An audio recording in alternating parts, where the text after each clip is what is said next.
kita masuk ke sesi pertama di acara kita di topik anakku autis, so what? Aku tetap menyayanginya. Nah, saya akan memperkenalkan narasumber kita. Ada dua narasumber kita. Yang pertama adalah Ibu Sabrina Ritonga dan yang kedua adalah Bapak Judika Sihaloho, Bapak Pendeta Judika Sihaloho. Dan izinkan saya untuk sedikit membacakan profil dari narasumber kita. Ibu Sabrina Ritonga, beliau merupakan praktisi penanganan anak berkebutuhan khusus melalui program terapi perilaku, dan program terapi perilaku ini sudah berlangsung lebih dari 20 tahun. Dan beliau juga adalah seorang CEO, pemilik dan programmer di Pusat Terapi Anak Mata Hatiku. Dan Bapak Ibu, beliau juga ada memiliki Cihui kursus baca tulis, dan beliau juga memiliki bimbingan belajar matematika, dan beliau merupakan seorang yang aktif dalam memberikan edukasi kepada orang tua yang memiliki anak berkebutuhan khusus. Dan beliau ini juga telah menjadi pembicara di berbagai macam seminar dan ada berbagai macam sertifikat yang dimiliki oleh beliau, dan saya pastikan narasumber kita adalah narasumber yang sangat kompeten di bidang ini. Itu Bu Sabrina, dan yang berikutnya adalah Bapak Pendeta Judika. Beliau adalah merupakan Bapak Gembala dari GSKI Igreja Christ Community, dan juga beliau mengembalakan gereja GSKI THB, Taman Harapan Baru. Beliau seorang pelayan Tuhan yang diurapi oleh Tuhan dan juga merupakan akademisi salah satunya. Dan beliau akan menemani kita dan akan memberikan dari sudut pandang Alkitab. Oke, itu saja mungkin perkenalan mana narasumber kita. Mari kita mulai dengan memanggil Ibu Sabrina sebagai narasumber kita. Bu Sabrina, di mana kau? Di sini diriku. Ya, boleh sapa-sapa dulu audiens kita, peserta kita, Bu. Baik, terima kasih banyak untuk kesempatannya Pak Mike. Mari kita berkenalan dulu ya, teman-teman, ibu-ibu semua, bapak-bapak, handai taulan. Perkenalkan, nama saya adalah Sabrina Imbaru Ritonga. Dan saya ini memiliki 2 anak, 1 suami tentunya. Nah, 2 anak ini bernama Nathan, yang anak pertama, kemudian yang kedua adalah Daniel. Dan saya memiliki pusat terapi anak mata hatiku, seperti yang sudah diinformasikan oleh Pak Mike.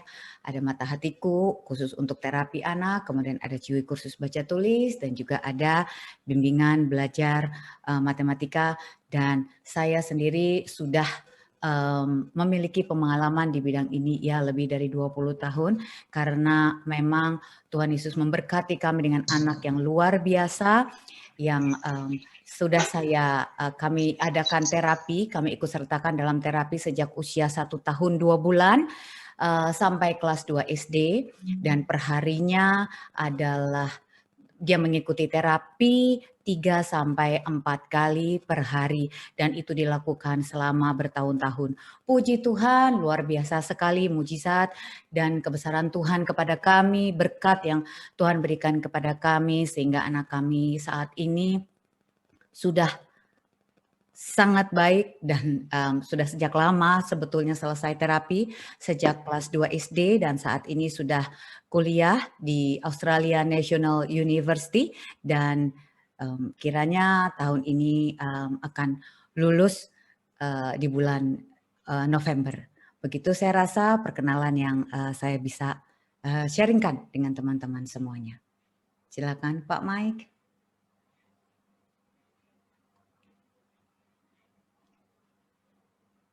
Pak Mike kayaknya masih di mute.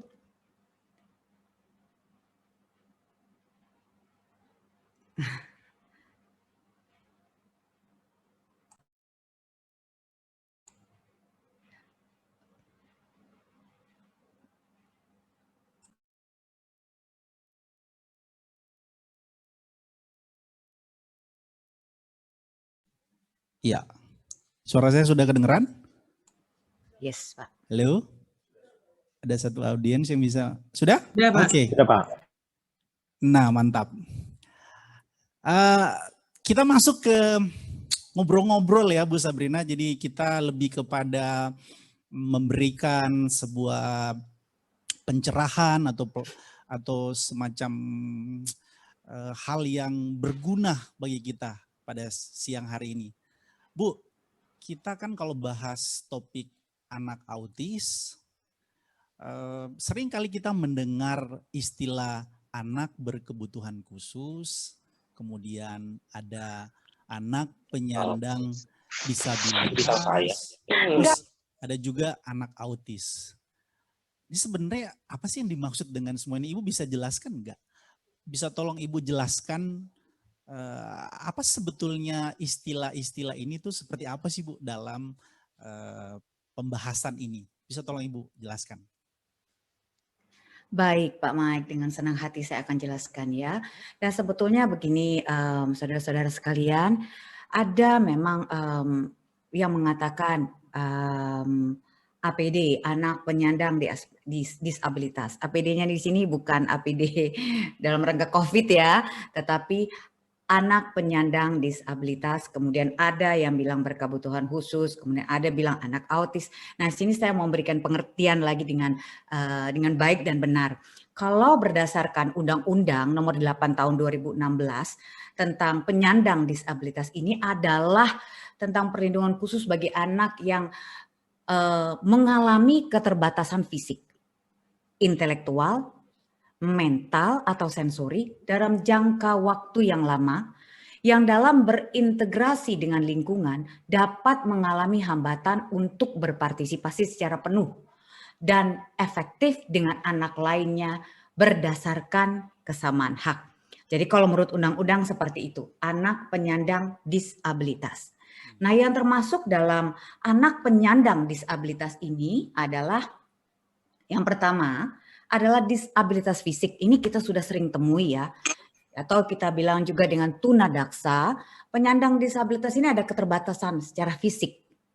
Mungkin ini muncul sejak lahir, atau mungkin ini karena kecelakaan, atau penyakit, atau efek sampingan dari pengobatan medis yang dapat mengakibatkan gangguan koordinasi, komunikasi, adaptasi, dan sebagainya. Salah satu contohnya itu misalkan cerebral palsy. Cerebral palsy itu anak yang kakinya kecil gitu, biasanya duduknya di kursi roda. Itu yang pertama, disabilitas fisik. Yang kedua adalah disabilitas sensori, yaitu keterbatasan fungsi panca indera. Termasuk diantaranya ini adalah tunawicara, tuli, tunarungu, dan gangguan pendengaran, kemudian tunanetra. Ini terlihat dengan jelas secara fisik ya, dan kita sering temui di dalam kehidupan kita sehari-hari. Yang ketiga adalah disabilitas mental.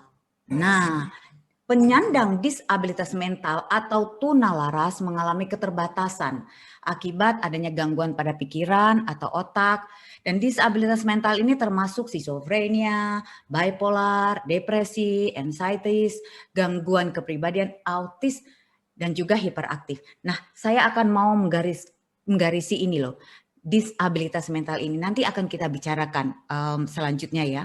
Yang keempat adalah disabilitas intelektual. Di sini adalah sebutan untuk anak yang memiliki kemampuan intelektual atau kognitifnya di bawah rata-rata dibandingkan anak-anak pada umumnya. Biasa kita sebut misalkan anak-anak seperti Down syndrome atau mental retardation ya, tunagrahita. Ini adalah termasuk kategori disabilitas intelektual. 3 dan 4 ini yang nanti bisa kita bahas. Kemudian yang kelima, nah kelima ini juga namanya disabilitas ganda. Nah, disabilitas ganda ini sudah pasti lebih dari satu. Namanya juga kan ganda. Ya, jadi misalkan dia autis, so unfortunate, misalkan dia autis dan dia tunanetra. Atau dia misalkan Down syndrome dan juga autis. Seperti itu. Jadi dia memiliki 2 diagnosa atau 3 diagnosa. Yang pasti dia lebih dari 1 diagnosa. Itulah yang dikatakan dengan disabilitas ganda. Nah, sekarang saya mau masuk kepada pengertian dari gangguan spektrum autisme atau ASD. Tadi Pak Mike kan mengatakan, bedanya apa anak penyandang disabilitas dengan ABK? Kalau di klinik saya, ini kita berbicara tentang di klinik saya di Mata Hatiku ya. Saya sendiri membagi ini menjadi 2 kategori. Di mana anak berkebutuhan khusus yang termasuk dalam kategori 3, 4, dan juga 5 yang tadi sudah saya sebutkan, itu saya katakan sebagai anak berkebutuhan khusus. Ini cuman saya aja yang menyebutkan ya, padahal sebetulnya semuanya itu adalah termasuk anak penyandang disabilitas. Nah, di dalam anak berkebutuhan khusus ini ada yang namanya anak autis. Nah, sekarang yang saya mau bahas ini adalah tentang anak autis ini. Yuk kita sekarang cari tahu dulu pengertian dari gangguan spektrum autisme atau ASD ini apa sih sebetulnya gitu ya. Nah, kalau berdasarkan CDC itu singkatan dari, bentar aku kok rada-rada lupa ya. CDC itu singkatan dari Centers for Disease Control and Prevention. Nah, ini adalah suatu lembaga di Amerika yang kalau misalnya sekarang mereka lagi ngetop-ngetopnya membahas tentang COVID. CDC ini muncul terus nih untuk membahas tentang COVID. Nah, CDC ini mereka mengeluarkan DSM atau Diagnostic and Statistical Manual of Mental Disorder 5. Sekarang intinya sudah masuk ke dalam edisi yang ke-5 tentang autisme kriteria. Nah, kita perhatikan baik-baik di sini ya. Berdasarkan DSM-5, autis itu yang termasuk anak-anak di bawah payung ASD, Autistic Syndrome Disorder ini apa aja gitu. Yang pertama adalah autisme.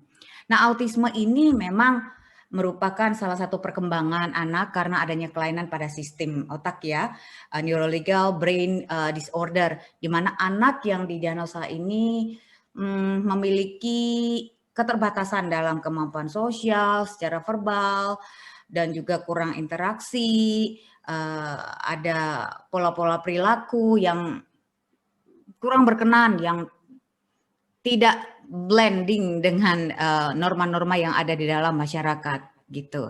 Nah, ini menurut para ahli ini dikarenakan memang ada masalah di otak. Jadi bukan suatu hal yang sederhana.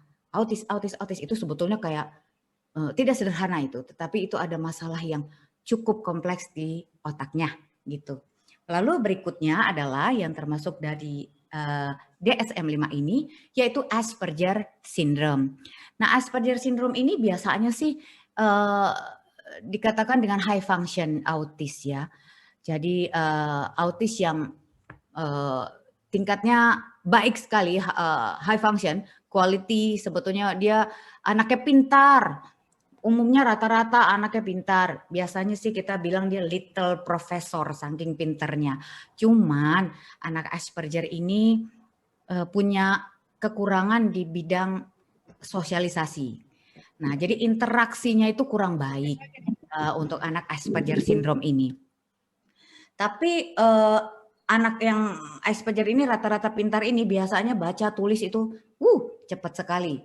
Dia bisa melakukan hal itu. Ini adalah anak Asperger syndrome yang masih dalam umbrella atau naungan ASD. Yang berikutnya adalah PDD-NOS. Nah, Pervasive Developmental Disorder Not Otherwise Specified. Duh, apalagi sih ini? Ini sebetulnya ya, ini yang saya sebetulnya mau sharingkan betul. Ini kita harus hati-hati dengan PDD-NOS ini. Kalau autis kan kita udah jelas lihat secara cepat kita bisa lihat, aduh kayaknya ada masalah sama anak ini, gitu ya. Tapi kalau PDD-NOS ini, kalau di klinik saya, menurut pengalaman saya yang ada, saya sering mengatakan ini adalah anak antara ada dan tiada. Apa tuh maksudnya ada dan tiada? Gini, orang tua ataupun guru biasanya lihat anak ini gini, anak ini kayaknya ada masalah ya. Tapi yang lain nggak ada masalah. Oh, enggak, ini anak nggak bermasalah. Nggak ada masalah ini. Tapi begitu udah pede nggak ada masalah, loh kok yang ini kayaknya bermasalah ya. Jadi ini orang tua, guru nih umumnya bingung. Sebenarnya ini anak masalah apa enggak sih? Antara masalah tapi tidak bermasalah. Dibilang tidak bermasalah, loyo. Tapi kok kayaknya anak ini bermasalah. Inilah yang disebut dengan PD-NOS. Dia not otherwise specified, nggak bisa dispesifikasikan, dimasukkan ke dalam kategori ciri-ciri autis yang seperti biasa mereka temui gitu. Ini nggak termasuk di situ. Nah, PD-NOS ini sering ada di lingkungan kita, terjadi di beberapa anak, tapi orang tuanya masih kurang aware bahwa anaknya termasuk PD-NOS. Begitu. Nah, ada lagi yang saya mau bahas di sini, yaitu gangguan tumbuh kembang lain yang terkait dengan ASD ini.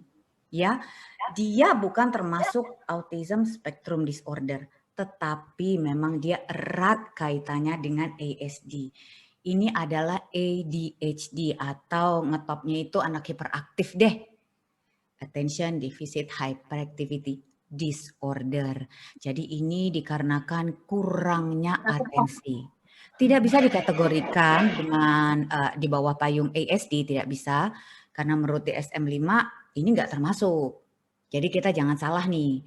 Cuman dia erat kaitannya dengan ASD. Oke.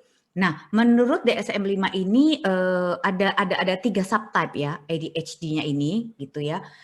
Yaitu yang pertama kombinasi hiperaktif, impulsif, dan inattentif gitu. Nah, artinya gini loh, anak yang hiperaktif plus impulsif dan inattentif, nggak bisa memperhatikan dengan baik. Intinya kalau saya mau ngomong kasar ya, ini paket komplit lah ceritanya.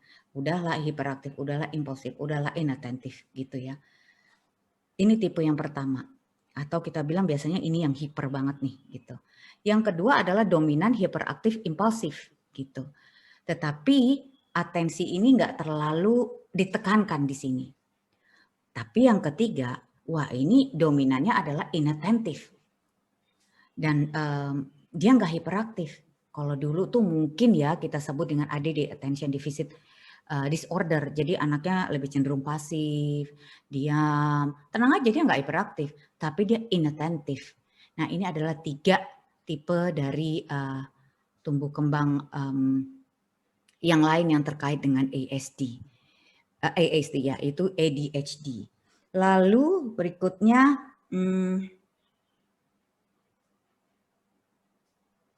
bentar.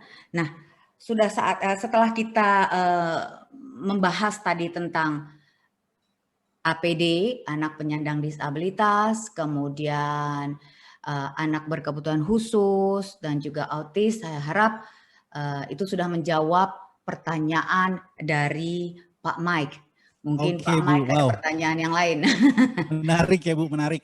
Aku saking tercengang gitu dari penjelasan Ibu.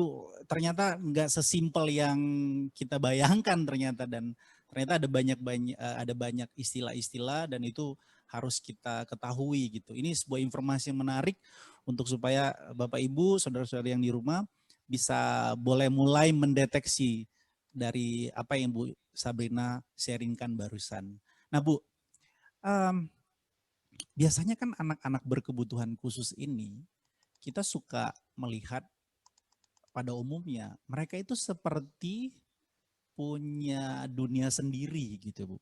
Iya. Nah itu Ibu bisa jelaskan nggak kenapa kok tiba-tiba mereka seperti punya dunia sendiri, seperti asik dengan diri sendiri dan melakukan hal-hal yang dalam tanda kutip aneh gitu Bu. Bisa Ibu jelaskan? Bisa Pak, dengan senang hati ya. Kadang-kadang kan kita cuman tahunya gini, anak otis tuh punya dunia sendiri gitu. Dia punya dunia sendiri, dia punya dunia sendiri. Sebetulnya kita tahu nggak sih yang dimaksud dengan punya dunia sendiri itu apa? Gitu. Saya juga bisa menjawab pertanyaan ini setelah bertahun-tahun loh. Saya betul-betul memahami makna dari anak ini punya dunia sendiri. Setelah saya menghandle begitu banyak klien di klinik saya, and then saya punya kesimpulan. Ini kesimpulan saya sendiri ya Pak ya. Ya. Setelah pengalaman saya sedemikian lamanya. Intinya gini, dunia sendiri itu bukan cuma sekedar dia mojok nih, dia punya dunia sendiri gitu. Kan taunya kalau dia mojok, dia punya dunia sendiri. Bukan itu. Tetapi dia punya persepsi tentang dunia ini berbeda dengan kita. Maksudnya itu apa? Contoh begini, Pak Mike. Kalau mau minum, ayo mau minumnya pakai apa Pak Mike?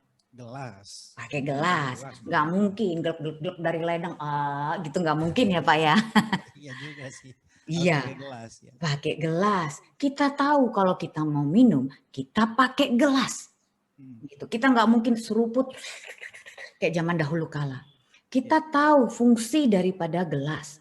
Kalau mau makan, kita pakai sendok, garpu, ada piring tempat nasi. Kita mengerti fungsi daripada sendok, garpu, piring, semuanya tuh kita paham. Karena di dunia kita di mana kita hidup saat ini, semua alat-alat itu kita gunakan sesuai dengan fungsinya. Tetapi anak-anak yang memiliki dunianya sendiri, itu kurang paham akan hal itu. Dia punya dunia sendiri aja. Artinya gini, kalau aku mau minum gak perlu pakai gelas kalau tidak diajarin. Dia serubut sana ini ataupun makan pakai alat yang menurut dia itu pokoknya yang penting makan masuk gitu, makanan masuk gitu. Ataupun minum yang penting aku minum. Entah itu dari botol, dari mana. Dia tidak betul-betul memahami apa fungsi benda-benda yang ada di dunia ini. Sehingga kita jadi disconnect dengan dia. Kok ini anak kok kelihatannya aneh banget ya? Kok dia begini ya? Atau dalam komunikasi misalkan. Kita kalau komunikasi tuh gini, halo Pak Mike, apa kabar? TikTokan. Gitu kan. Ya, kabar baik, Bu Sabina. Nah, kita tunggu jawabannya. Kabar baik, gitu kan. Nah, kalau ini anak ini berkomunikasi bisa jadi dia nabok loh. Pak gitu, dia pukul das. Terus guru mikir, "Iya anak bandel ini ya." Kemudian kalau orang tua bisa bilang, "Aduh, itu nggak sopan, itu nggak gini." Langsung dikasih nasihat-nasihat yang banyak. Padahal maksud anak ini bukan seperti itu. Dia ternyata mau berkomunikasi. Loh, komunikasinya di mana? Karena gini, dalam pikiran mereka gini, aku nabok. Kalau aku nabok, anaknya bereaksi. Reaksinya itu terserah. Kamu mau nangis kek, kamu mau marah kek, kamu nabok balik kek, serah amat. Yang penting kamu bereaksi. That's the way they communicate. Mereka komunikasinya seperti itu.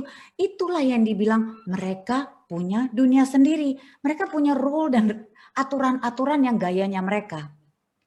Nah, orang tua atau dokter gitu ya, sering mengatakan jangan sampai dia punya dunianya sendiri. Ajak dia ke dunianya kita. Ini yang benar berkomunikasi. Makan seperti ini, minum seperti ini. Gitu Pak Mike. Jadi kita jangan sampai kita yang inisiatif harus mengajak dia atau mengelola emosi atau si anak ini supaya dia mengikuti kaidah-kaidah normal gitu Bu, seperti manusia normal pada umumnya. Betul sekali. Gini loh Bu, sorry Bu, aku terbesit gini. Kira-kira bisa sembuh nggak sih anak autis Bu? Itu pertanyaan sejuta umat. Semua orang nanyanya seperti itu, ya. Nah, sekarang poinnya begini, yang ya, seperti tadi walaupun gini, kita tidak memungkiri bahwa mujizat Tuhan itu bisa terjadi. Gitu. Kadang-kadang kan orang tua berpikir ya udahlah nanti mujizat Tuhan didoakan sembuh juga gitu. Tapi kita lihat ya faktanya dalam tanda kutip kita agak skeptis bisa sembuh. Nah menurut Ibu bisa nggak sih anak autis itu sembuh Bu? Ya oke. Sebelum saya menjawab pertanyaan itu tadi sudah saya jelaskan bahwa anak ini kan punya dunia sendiri ya Pak ya. Nah saudara-saudara semua dia punya dunia sendiri. Poinnya dari orang tua adalah pada saat anak ini punya dunia sendiri, kita ini mau beradaptasi sama dia, kita ngikut-ngikut dia, misalkan dia maunya berkomunikasi, mau ngambil sesuatu, tangan kita diambil. Dia ngambil tangan kita digini-gini. Itu kan komunikasi yang nggak baik ya. Nah, orang tua mau beradaptasi dengan ini atau tidak? Ingat, kuncinya adalah anak yang harus beradaptasi dengan kita. Ini komunikasi nggak benar. Ini caranya nggak benar. Yang benar tuh kayak gini. Jadi kita jangan beradaptasi dengan anak ini, tetapi anak ini yang harus beradaptasi dengan kita. Menjawab pertanyaan tadi, bisa sembuh apa enggak? Tergantung juga dari orang tuanya. Siapa yang beradaptasi nih? Nah, kalau soal sembuh apa enggak, mujizat itu bisa terjadi. Saya tidak itu ya, bilang mujizat itu tidak menolak ya Bu. Tidak menolak. Amin. Tapi mujizat tidak terjadi sama semua orang. Nah, kalau ini orang terjadi mujizat ya mungkin nama kita kagak. Makanya saya menyalankan ora et labora. Bisa sembuh? Bisa. Saya yakin dan percaya bisa. Bisa. Tapi ada bagian yang harus diambil. Contohnya saya dulu, I have no life to gain life. Artinya gini, pada saat itu saya nyaris tidak punya kehidupan ya. Saya tidak bekerja, padahal saya waktu itu kerja, saya lepaskan semua itu 24 jam untuk my sunshine gitu. I have no life. Tetapi pada saat I have no life, target saya adalah saya akan mendapatkan hidup saya tenang di masa tua saya. Nah, seperti itu. Aduh, ini semakin menarik ya Bapak Ibu, audiens yang di rumah, peserta yang di rumah. Kita akan lebih lanjut lagi. Saya akan tanya-tanya ke Ibu Sabrina, kita bongkar lebih jauh. Dan saya mempersilakan untuk Bapak Ibu, audiens di rumah untuk menyampaikan atau mengajukan pertanyaannya itu di kolom chat kita di Zoom. Bapak Ibu bisa sampaikan pertanyaan-pertanyaan di sana. Kalau Bapak Ibu penasaran, pengen nanya, silakan tulis di kolom chat. Nanti di kolom chat itu tim kami akan memilah-milah pertanyaannya dan nanti akan kita bahas di sesi Q&A, tanya jawab nanti di sesi ketiga. Oke, kita lanjut ya Bu ya. Ini mungkin pertanyaan aku yang sifatnya standar ya. Bagaimana kalau ternyata anak kita didiagnosa autis? Kira-kira gimana tuh Bu? Kita tentu shock ya. Nah, bagaimana cara menangani ketika kita tahu bahwa anak kita didiagnosa autis? Nah, oke Pak. Ini pertanyaan yang bagus. Tapi kalau saya ditanya seperti itu, orang tua nanya atau orang tua sharing begitu, saya akan bilang kayak gini, so what? itu dia jawabannya. So what? Next, aku ngapain nih? So what? Gitu ya. Jadi itu juga terjadi di saya. Anak didiagnosa autis. Iya loh. Dunia runtuh, hilang, tenggelam saya ke dalam bumi. Tahu nggak Pak? Saya recovery-nya kapan? Nah, kapan tuh Bu? Berapa lama tuh bisa recovery? The next day. The next day? Iya, saya waktu itu keesokan harinya, suami saya telepon saya, dia pikir saya masih nangis-nangis dan segala macam gitu ya. Saya enggak, saya udah siap. Oke, anakku autis, so what gitu loh. Terus aku mesti ngapain nih sekarang? Next gitu. Dan aku nggak mau nangis lama-lama, enggak, langsung mikir. Emang jadinya insomnia sih ya, nggak bisa tidur. Tapi jangan lama-lama nangis, jangan lama-lama berlarut dalam kesedihan. Yang penting next apa nih? Gitu Pak. Seru kan? What next gitu ya? Apa yang harus dilakukan setelah itu gitu? Mikir apa yang harus kita lakukan? Sebetulnya gini Bu, kalau yang kita lakukan itu what next, tentu kita akan berpikir entah kita ke terapi, betul, kita atau seperti apa Bu? Ya itu dia. Biasanya Next. Kita gini Bu, biasanya kita gini, apalagi kita orang Kristen, langsung cari pendeta. Gitu. Itu juga nggak salah, tapi apakah kita bawa anak kita ke terapi bagaimana pandangan Ibu? Gini loh, kita orat labora, ya. Artinya kamu doa-doa aja kalau nggak melakukan sesuatu, ya itu nggak bakal datang juga kesembuhan. Terus kamu melakukan terapi, tapi tidak membawa Tuhan ke dalam proses terapi itu, penyertaan Tuhan di situ sama juga bohong. Jadi namanya orat labora. Nah, kalau saya langsung berpikir, nextnya itu ngapain? Yes, keesokan harinya saya langsung Google, nggak ada zaman dulu nggak ada Google, cari-cari tahu informasi dan segala macam. Saya pergi ke Gramedia, cari bukunya, ternyata nggak ada, zaman dulu nggak ngetop, karena udah 20 tahun yang lalu ya. Jadi belum ada, jadi sangat sedikit informasi. Tapi untuk saat ini ibu-ibu ini, aduh bapak-bapak, luar biasa. Itu tinggal Google doang udah ada. Nah, jenis-jenis terapi yang saat ini ada di sekitar kita ini banyak sekali. Nah, Yaitu yang pertama itu adalah terapi perilaku atau ABA, Applied Behavior Analysis. Yang kedua adalah terapi sensori integritas. Terapi sensori integritas ini adalah memperbaiki sensor anak ya, sentuhan, gerakan, penglihatan, suara, bau, rasa. Kemudian ada namanya terapi wicara. Ya, nah terapi wicara ini akan memperbaiki verbal komunikasi anak.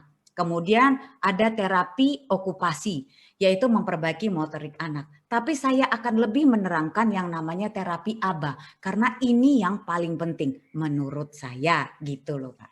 Kalau kita tanya ke Ibu, sebetulnya terapi mana yang paling dibutuhkan, yaitu terapi apa tadi Bu? Terapi ABA. ABA, oke. Bisa Ibu jelasin sedikit lagi Bu tentang terapi ABA ini? Oke, saya akan berusaha menjelaskan dengan cepat ya di sini. Nah, terapi ABA ini atau behavior terapi ini adalah terapi perilaku. Ya.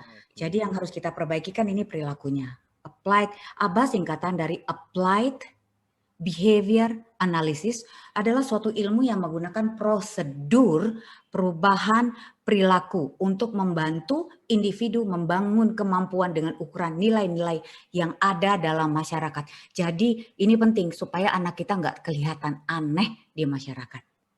Ini terapi ABA. Oke Bu, tempat terapi ini kan banyak banget ya. Sekarang tuh menjamur tempat terapi untuk anak kebutuhan khusus ini kan sangat banyak. Tadi Ibu jelasin bahwa terapi yang paling bagus itu adalah terapi ABA tadi, applied, ya. Yang tadi Ibu jelaskan. Nah, kira-kira Ibu bisa rekomendasikan nggak tempat terapi yang bagus itu di mana gitu Bu?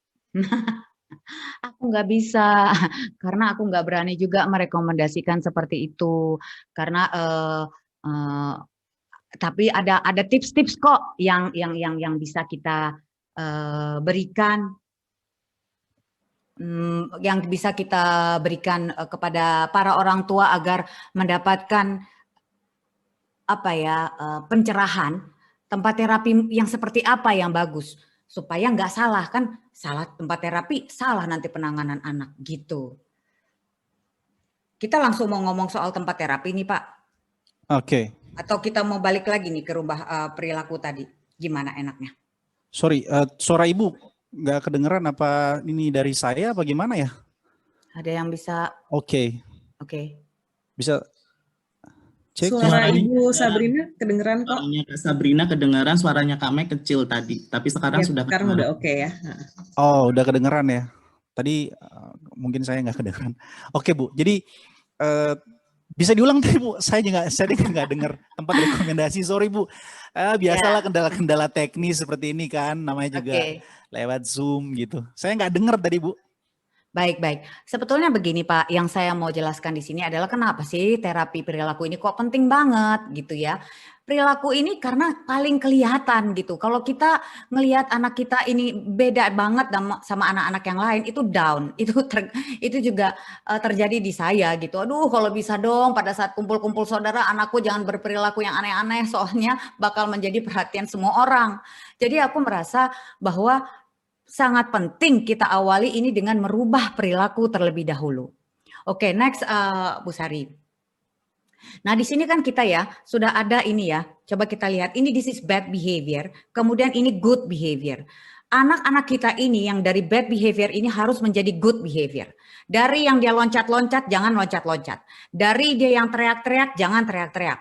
Dari yang tidak berkomunikasi, which is itu artinya bad behavior menjadi good behavior. Bagaimana dari bad menjadi good behavior, kita memakai metode ABA atau Applied Behavior Analysis.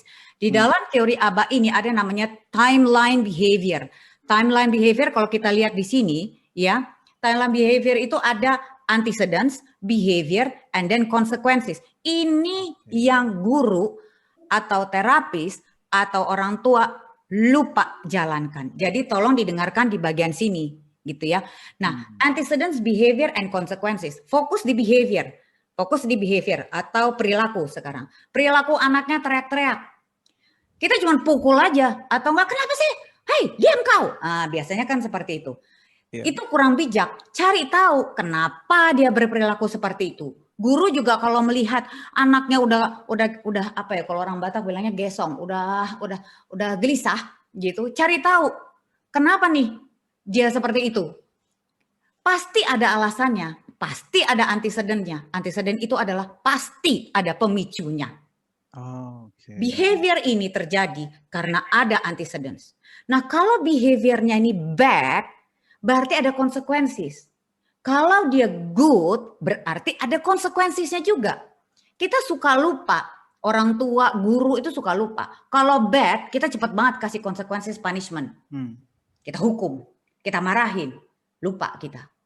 Kalau dia good, kita lupa. Waduh, good itu yes, well done. Kita cenderung begini, kalau dia good, iya emang lu seharusnya begitu. Emang dari kemarin emang gitu, nggak perlu tuh di praise, nggak perlu tuh di wow hebat sekali. Padahal untuk anak-anak autis melakukan good behavior itu tidak sesimpel yang kita kira. Jadi kita harus ingat konsisten memakai konsekuensi ini. Kita harus konsisten ini supaya anak kita juga jelas hidupnya gitu. Kalau misalnya kadang konsekuensi ada nggak ada, anaknya juga tambah upset lah, tantrum lah nantinya. Nanti akan saya jelaskan lebih banyak lagi. Kalau ikuti Bu, ya, kita bisa jelaskan berikutnya. Nah Bu, ini supaya aku nggak kelupaan ya. Ini aku supaya nggak kelupaan. Tadi Bu sudah jelaskan itu sebelumnya ya, mengenai anak ini bisa sembuh, kita bisa bawa ke tempat terapi, sekaligus kita mengandalkan mujizat Tuhan. Ora et labora tadi Ibu sampaikan, bekerja, berdoa dan bekerja. Nah, kira-kira mana yang lebih penting menurut Ibu nih ya? Involvementnya orang tua embrace anaknya, dia terima anaknya sebagai anak yang autis, atau dia kasih anaknya aja ke sesi terapi gitu Bu? Mana yang lebih penting menurut Ibu? Ini aku sedikit menstimulus untuk supaya orang-orang tua yang ada di sini juga melihat sebenarnya mana sih yang lebih penting? Karena dari tadi kita bicara tentang terapi. Nah, orang tua ini bagaimana perannya Bu? Atau sepenting apa sebetulnya antara terapi dengan orang tua? Oke. Yang terjadi di Indonesia ya, dan juga pengalaman saya dengan tempat-tempat terapi saya sebelumnya. Tapi kalau di tempat terapi saya nggak mau bikin seperti itu karena itu saya alami yang lalu-lalu. Jadi saya nggak mau melakukan seperti itu. So tips kepada orang tua adalah gini. Pada saat anak kita melakukan terapi, jangan berpikir bahwa terapi itu kayak minum obat. Nanti dia sembuh sendiri, and then kita tenang-tenang aja. Tahu udah di terapi, masukin nih. Aku cuma nganterin doang nih, nganter sampai tempat terapi. Habis itu orang tua, terapisnya melakukan sesuatu. Nah, gitu. Jenis terapinya apa? Nggak tahu apa ya. Pokoknya di terapi deh. Oh, programnya apa ya? Apa ya? Gitu dia, Bu. Itu nggak bisa seperti itu. Karena coba, Pak Mike, saya tanya sama Pak Mike, satu hari ada berapa jam Pak Mike? 24 jam. Yes. Kemudian anak di terapi cuma 1 jam. Terus kita bilang, waduh di terapi disarankan nih, di klinikku sering banget disarankan terapi setiap hari. Lah, ayo putar, kok nggak di setiap hari, emangnya anakku kenapa? Lah sekarang saya pertanyaannya, loh sehari itu 24 jam. Satu hari itu kita terapi cuma 1 jam. Lah kalau anaknya hiperaktif, dalam 1 jam itu yang benar-benar connect berkualitas ke anak kita itu palingan cuma 5 menit sampai 10 menit. Jangan lupa itu. Berarti ceritanya yang berkualitas cuma 10 menit. Dalam 24 jam dia cuma terstimulus dengan baik cuma 10 menit. Kalaupun itu misalkan 5 kali dalam sehari, 5 kali 10 menit, itu cuma 50 menit. Tapi udah 1 minggu. So the rest orang tuanya ngapain? 23 jam sisanya dalam hari itu ngapain? Itu yang harus dipahami. Bahwa terapi, ya kita dapat tuntunan. Yes. Tapi sampai rumah, aplikasikan terapi itu. Apa yang harus dilakukan oleh orang tua? Dia tidak perlu menjadi terapis di rumahnya. Dia sebagai orang tua. Tapi harus diterapkan dengan baik bagaimana cara melakukan hal itu. Ada orang tua yang bilang kasihan. Kasihan itu nggak sama loh dengan kita menyayangi. Kita kasihan doang, and then kita manja-manjain dia. Aduh kasihan nggak bisa ini. Berarti kita mendowngrade dia loh. Kita harus punya mindset, he can do it. Tapi dengan syarat, tahu caranya. Anak tidak mau dan tidak mampu itu beda, Pak. Tidak mau dan tidak mampu. Mampukan anak supaya dia mau melakukan. Wow. Ibu bapak kita diomelin sama Bu Sabrina. Aku suka ngomelin orang, maaf. Dengar tuh bapak ibu. Oke, jangan ya kita, aduh Ibu Sabrina jangan marah-marah dong Bu. Marah-marahnya marah-marah kudus ya Bu ya untuk kita semua demi kebaikan kita. Nah Bu, sebelum kita menutup sesi ini ya Bu ya, karena kayaknya jam kita udah mau selesai nih. Aku masih ada pertanyaan, ini pertanyaan terakhir. Mungkin gini, butuh berapa lama Bu kira-kira kalau seorang anak itu di sesi terapi, butuh berapa lama? Singkat aja Bu.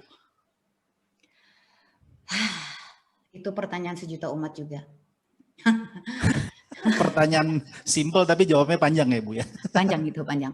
Sebetulnya gini, kuncinya ya adalah seberapa besar involvement orang tua. Oh, involvement orang tua ya. That's the key. Kamu cuma menyerahkan saja kepada therapy center, then the result bisa lama dan bahkan seumur hidup.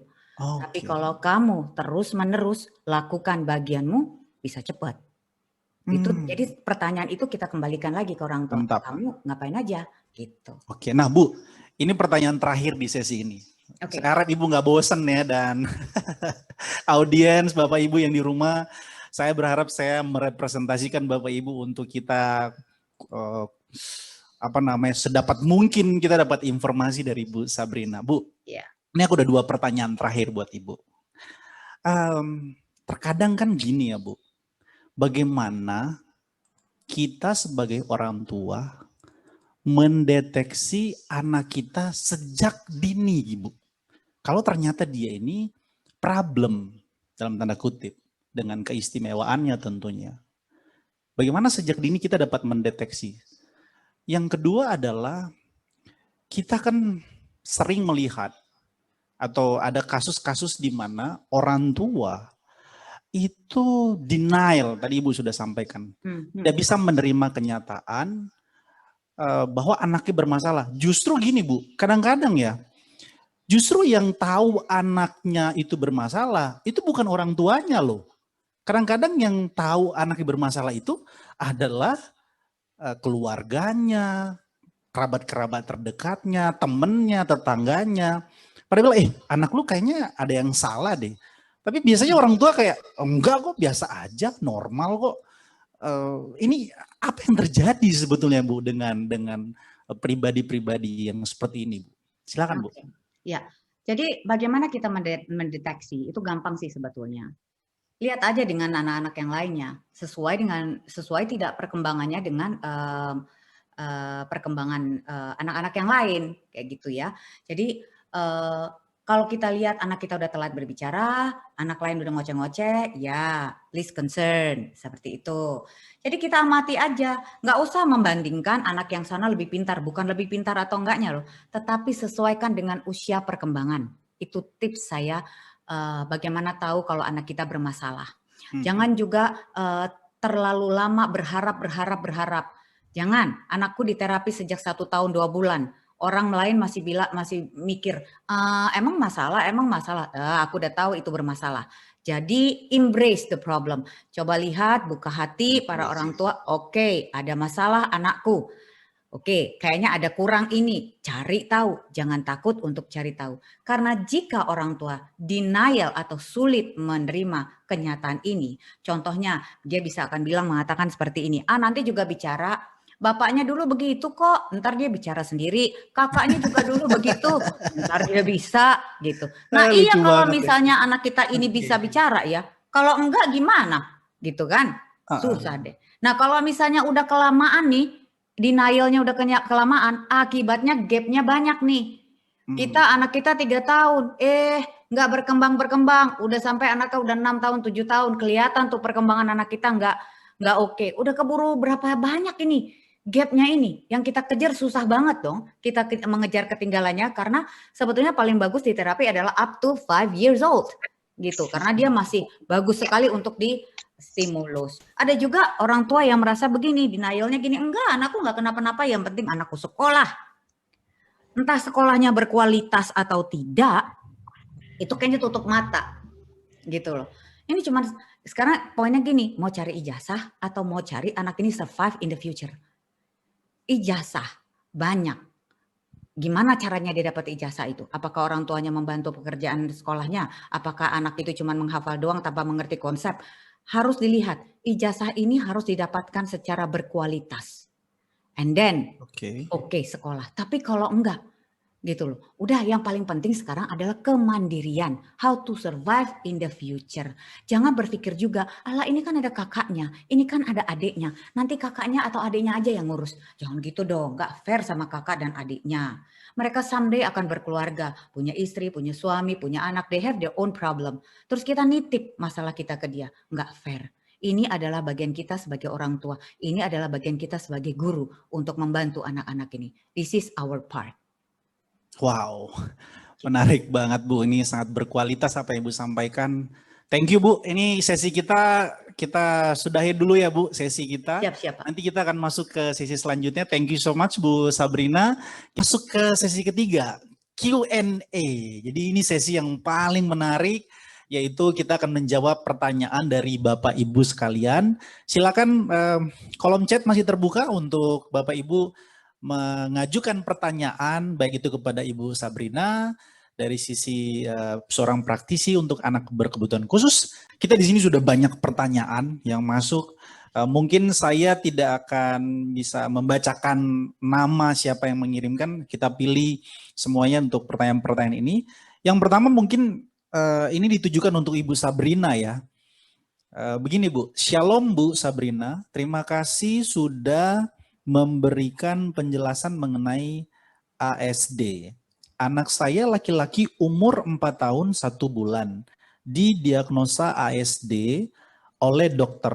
Namun karena keterbatasan dana, saya tidak bisa memeriksa tipe ASD-nya. Saat ini upaya yang sudah saya lakukan adalah membawa terapi seperti fisioterapi, terapi wicara, ABE, dilakukan sendiri di rumah. Oke, walaupun nggak lanjut lagi karena dananya sekarang saya lakukan sendiri di rumah. Itu semua sudah saya lakukan selama lebih dari 1 tahun ini. Nah pertanyaan saya Bu, bagaimana cara mengeluarkan anak saya dari spektrum ASD tersebut? Apakah saya perlu memberikan obat ataupun suplemen herbal untuk menekan gangguan spektrumnya? Dan kalau ada, bisa kasih rekomendasi obat suplemennya Bu. Saya juga menerapkan diet CFGFSF. Saya kurang ngerti nih Bu artinya apa. Nah kurang lebih begitu Bu Sabrina situasinya. Baik, terima kasih Pak Mike dengan pertanyaannya. Saya jadi rangkum intinya begini. Intinya untuk bagi yang bertanya tentang hal ini, nggak usah dipikirin Ibu Bapak, dia tipe apa, tipe ASD yang mana. Saya ke 6 dokter, 6 diagnosa. Jadi kayaknya saya nggak mau deh ngecek-ngecek lagi sebetulnya anak saya diagnosanya apa. Apapun diagnosa itu, kalau misalnya kita lihat anak kita memang berbeda dengan yang lain, udah. Intinya, kalau saya mau bilang, kalau saya dulu bilangnya telan bulat-bulat aja anakku bermasalah.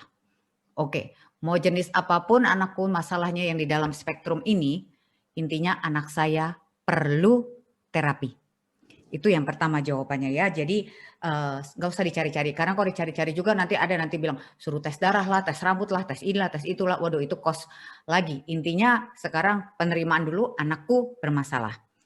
Dah, terus kemudian kita lakukan berikutnya adalah terapi. Nah, masalahnya sekarang aku nggak punya dana untuk terapi. Nah, saya juga dulu begitu. Zamannya susah dulu juga. Dulu 20 tahun yang lalu dibilang, satu dokter bilang, oke Bu, sekarang terapinya 6 juta per bulan. Hah, zaman dulu kita baru merit, baru punya anak, terus 6 juta per bulan. Itu 20 tahun yang lalu ya. Tapi sebetulnya begini, kita bisa cari cara. Untuk zaman sekarang ini gampang banget. Ada internet, ada YouTube, ya, Google, apapun itu. Sekarang intinya niat apa enggak. Nggak ada dana, jangan sampai fokus di nggak ada dana and then punya excuse, okay, I cannot do anything because I have no money. Jangan berpikir seperti itu. YouTube ada, dapat cerita-cerita dari orang lain bisa. Pelajarin itu sekarang gampang, tinggal Google aja. Dana untuk ke sana bisa. Sekarang adalah niat atau tidak untuk melakukan itu. Lebih sulit, yes, emang lebih sulit. Tapi aku juga ada nih masukan bagi yang mau berkonsultasi terus nih. Nah nih bagaimana nih kalau mau nyambungnya, mau ngobrol lagi sama saya gitu. Ikutin aja dulu ibadah Igrea. Kalau ikut ibadah Igrea, nanti setelah ibadah Igrea kita akan catat nama ibu yang hadir atau bapak yang hadir. Setelah itu kita akan ada free consultation. Kita bisa diskusi. Saya bisa bantu ibu. Free ya Bu, free Free. Saya bisa bantu ibu. Tidak ada dana. Yuk kita ngobrol bareng. Nanti kita bareng-bareng sama semuanya ngobrolin tentang topik yang ini gitu. Saya akan bantu. Nanti akan ada linknya, tapi hadir dulu Bu di Igrea karena kita perlu siraman firman Tuhan. Ya, itu solusi dari kami. Kita beribadah lewat Zoom Bapak Ibu. Ya, betul. Jadi bisa dilakukan, bisa diikuti ya. Dan saya akan, I'm willing to help anyway. Nah, terus mengenai masalah diet gitu ya. Ya kalau disuruh diet ya jalankan saja. Intinya begini loh, apa yang bisa dijalankan di rumah, jalankan. Ya, apa yang bisa dilakukan lewat YouTube, kita bisa cari tahu. Kemudian toh kita bisa ngobrol-ngobrol nanti Ibu Bapak. Setelah ibadah kita bisa ngobrol, oh aku tahunya begini-begini, aku akan bisa arahkan. Saya akan bantu. Igrea memang datang untuk membantu Bapak Ibu Saudara sekalian. Begitu jawaban dari saya. Pak. Sip, keren banget Bu, sangat berkualitas. Thank you so much. Terima kasih. Masih ada pertanyaan nih Bu, banyak banget pertanyaannya. Jadi Bapak Ibu, untuk Bu Sabrina lagi nih pertanyaan. Bu, tadi Bu Sabrina mengatakan bahwa untuk membantu anak kita yang didiagnosa ASD,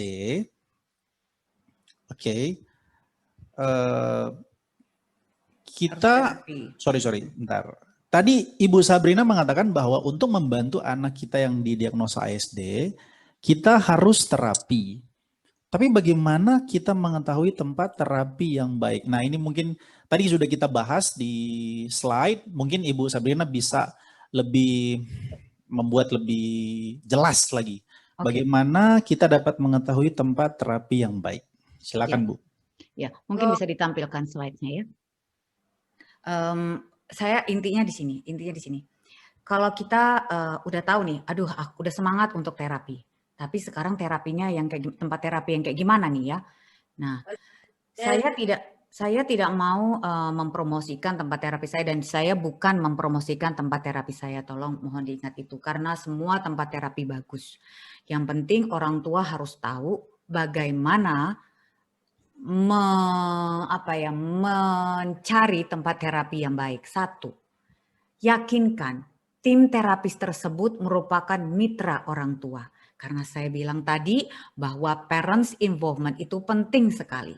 Jadi berkomunikasi dengan terapis itu harus dilakukan dengan baik. Jadi yakinkan tim terapis merupakan mitra orang tua. Tim terapisnya juga harus paham dengan program yang diberikan. Taunya dari mana? Ya kita tanya, ini programnya untuk apa? Kenapa dikasih program seperti ini? Lalu tim terapis harus memiliki target yang tepat.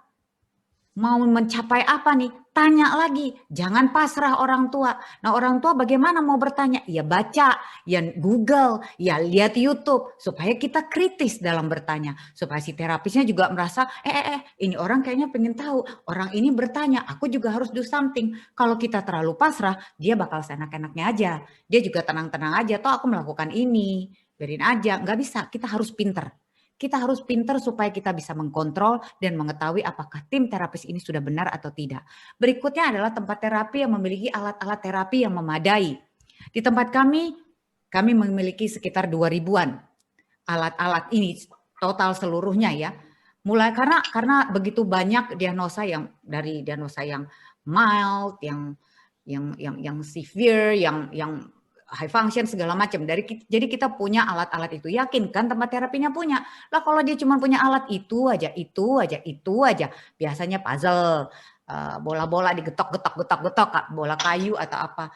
Yakin kan tempat terapinya yang memiliki alat permainan yang cukup memadai dan menyediakan reward. Kan saya tadi udah dikasih tahu ya. Applied behavior analysis memakai timeline behavior A, B, C. Consequences ada reward. Supaya anak ini tahu good behavior harus dikasih reward. Nah kalau tempat terapinya tidak punya rewardnya cuma bubble, besok lagi bubble, bagaimana encourage anak untuk memiliki good behavior kalau rewardnya mungkin aja nggak pas di anak itu rewardnya yang lain gitu. Makanya tempat kami itu memiliki reward yang banyak sekali dan aneka reward. Berikutnya permainan yang edukatif ya. Yakinkan tempat terapi memiliki permainan yang edukatif yang menstimulus anak supaya logical thinkingnya jalan, problem solvingnya jalan, sehingga kualitas terapinya dapat berjalan dengan baik. Itu saran dari saya mengenai pertanyaan nomor 2, Pak Mike. Oke, thank you Bu. Itu bisa menjawab ya mungkin Bapak Ya. Ibu. Lagi-lagi saya mengingatkan kalau Bapak Ibu ingin lebih lanjut mendengarkan atau dijelaskan dalam konsultasi, Bapak Ibu bisa bertemu dengan Ibu Sabrina di Igreja Christ Community. Tentunya untuk sekarang kita masih beribadah lewat Zoom, jadi Bapak Ibu bisa berjumpa dengan Ibu di sana. Ibu Sabrina dari link yang akan kami bagikan nanti di setiap ibadat minggu yang Igreja langsungkan. Oke Bu, kita lanjut mungkin kali ya untuk pertanyaan selanjutnya. Ini pertanyaan simple, apakah anak autis ada makanan pantangan Bu? Gitu. Enggak semua anak punya ada makanan pantangan, tergantung dari anaknya sendiri ya. Jadi tapi percayalah kalau memang anaknya ada pantangan itu bisa ketahuan, nggak usah dites-tes sampai ke dokter yang buat uangnya mahal, pengeluarannya mahal, tes sendiri aja Ibu Bapak. Artinya gini, kalau kita ragu-ragu kayaknya mau dikasih susu sapi, katanya dokter, ini kayaknya ada ini nih alergi nih gitu. Tahu dari mana ya? Ya kita coba aja sendiri, kita kasih susu sapi. Terus kita lihat dampaknya. Dampaknya apa nih? Aduh anakku mental-mental, tambah aktif, tambah ini, tambah itu. Kita kasih 1 minggu kelihatan banget hasilnya. Di seminggu berikutnya kelihatan. Oke kita sekarang stop, tidak ada. Dalam 1 minggu tidak berikat sama sekali. Ternyata kelihatan anaknya lebih tenang. Berarti anaknya alergi sama itu. Jangan berikan itu. Makanan yang kita lihat bergizi belum tentu buat anak itu baik. Tubuh anak itu menganggap itu kalau saya bilang sih itu racun buat dia. Lah orang buat dia tambah banyak spinningnya, tambah banyak steamingnya, tambah aktif. Jangan berikan itu, cari alternatif yang lain. Untuk mengetes anak alergi apa saja kita bisa lakukan. Caranya ya seperti yang saya bilang tadi, kita coba, kita lihat hasilnya. Kita coba, kita lihat hasilnya. Kita harus mendata. Makanya saya bilang parents involvement is very important. Parents involvement itu very important ya Bu ya. Yes. Kali ini untuk Bu Sabrina, kita ini digempur oleh pertanyaan-pertanyaan audiens. Terima kasih audiens yang telah memberikan pertanyaannya. Bu Sabrina, tadi Bu Sabrina membahas reward dan punishment. Anak saya cuma suka Yakult. Iya kan? Eh, apa ada contoh lain dari reward dan punishment? Ini anaknya suka Yakult, Bu. Ya, gimana, Aku Bu? tahu nih kayaknya anak siapa nih. Oh, anak siapa tuh? Yang senang Yakult nih aku tahu nih anak siapa nih. Nah sekarang anaknya ini oke ya. Saya mau ngomong soal bukan cuman Yakult saja nih. Ada anak yang senang dengan Yakult saja. Atau ada anak yang cuman suka dengan biskuit saja. Lah bagaimana dong aku mau mereward kalau rewardnya sendiri cuma 1 atau 2. Maka tugas yang harus dilakukan oleh orang tua adalah memperbanyak rewardnya. Jangan cuman Yakult saja, jangan cuman biskuit saja. Gimana caranya memperbanyak rewardnya? Cari tahu. Hal-hal yang mustahil dan mustahil itu bisa jadi disukai oleh anak. Ada loh reward di klinik. Dia senangnya megang daun. Bayangin Pak Mike, daun. Kemudian Daun. ada yang, iya daun. Daun-daun senang dia liatin. Oke, begitu dia suka sama daun, kita batasi pemberian daun itu ke dia. Supaya dia akan mencari lagi. Kita hanya beri pada saat kita memberi reward itu. Kemudian bisa jadi tepung, bisa jadi kacang hijau untuk tektalnya. Ditaruh dalam suatu wadah, main-main seperti itu. Ada yang pakai sendok, ada yang tepungnya very smooth gitu. Coba ini juga nih. Apa ya namanya kalau untuk cowok mau cukur kumis gitu tuh.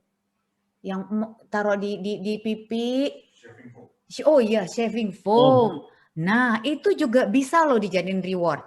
Kasih ditaruh di meja, dia main-main, kita latih tektalnya, itu bisa membuat anak itu tenang, santai. Cari reward apa aja dicoba. Siapa tahu bukan cuma Yakult yang dia sukain, banyak hal yang dia sukain. Iya. Itu. Oke, jadi untuk Bapak Ibu, orang tua yang anaknya suka Yakult, cari reward lain selain Yakult.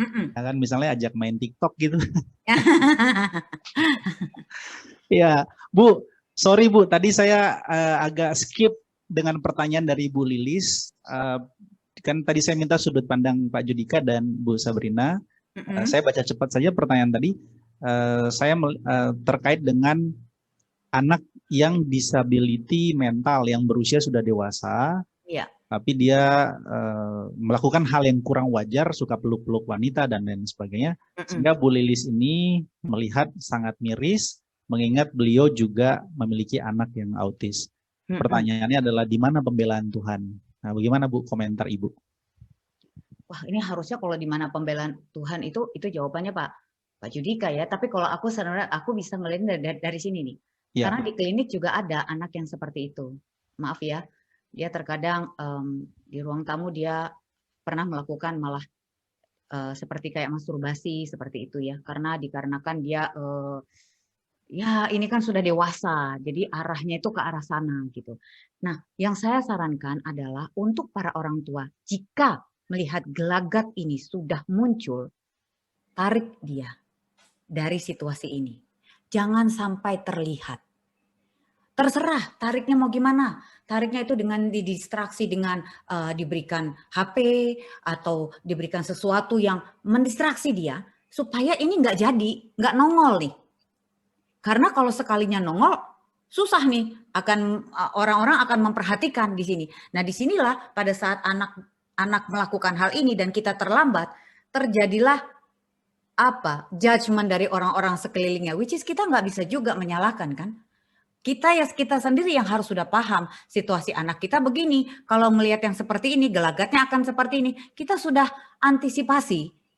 Ini akan terjadi gitu loh. Hindari dari masalah itu. Kalau saya menyarankan seperti itu. Memang orang lain akan menjudge. Memang sepertinya so unfair ya anak kita dijudge. Tapi ya namanya juga halayak umum ya. Yang ada bagaimana kita menyikapi ini. Solusinya apa? Problem solvingnya apa? Preventif itu sangat baik dilakukan. Oke, saya kira jelas ya. Oke, Shalom Bu Sabrina, apakah anak autis bisa punya rasa benci atau dendam seperti pertanyaan dari Pak Amrin ini kalau nggak salah, Amrin Situmeang.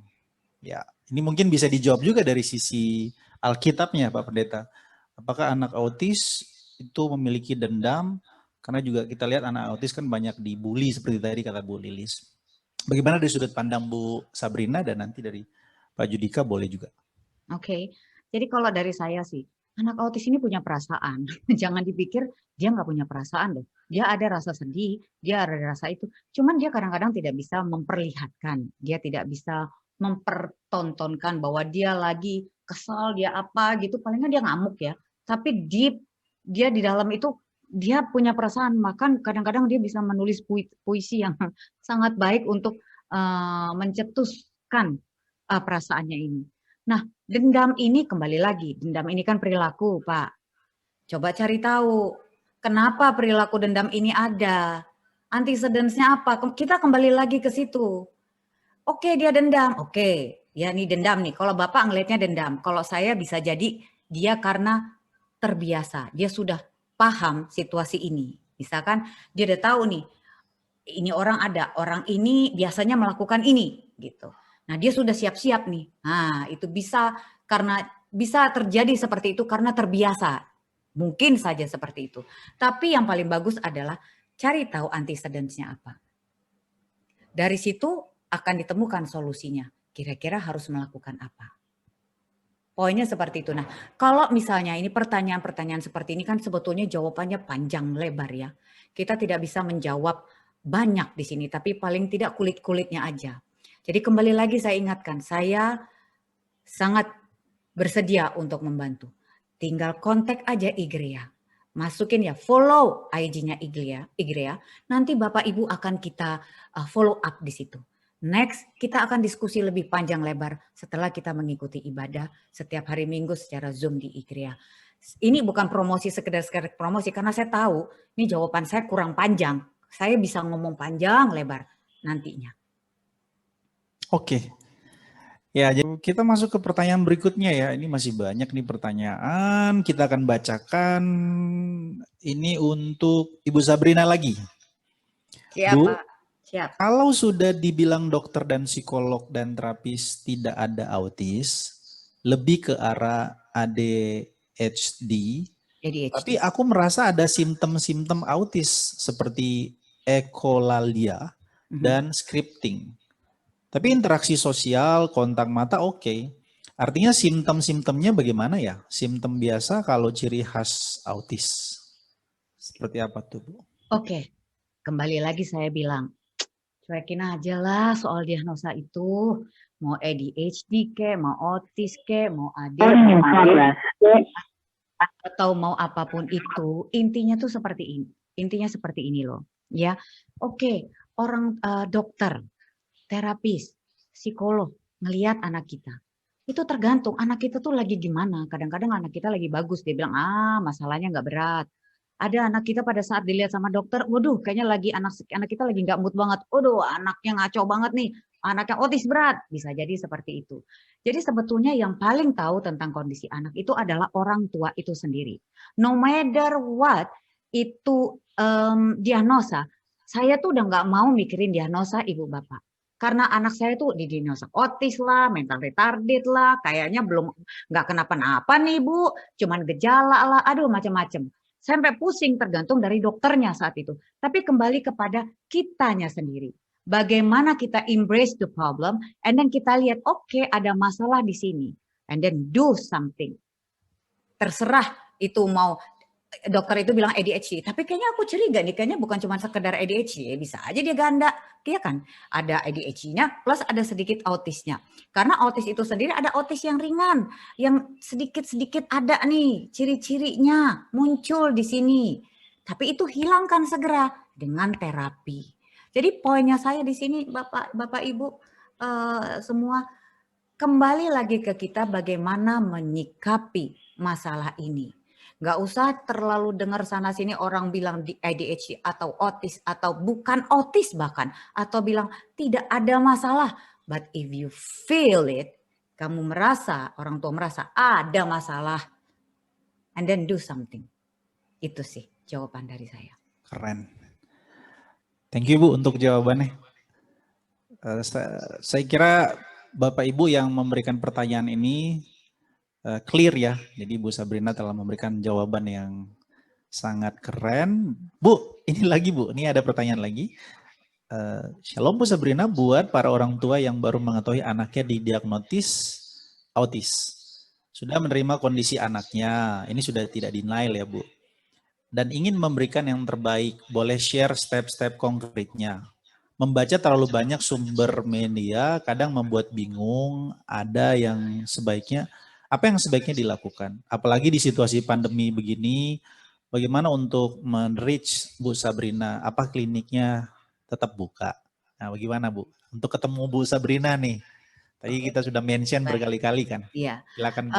Begini, saat ini saya melakukan pelayanan anak di IGREA.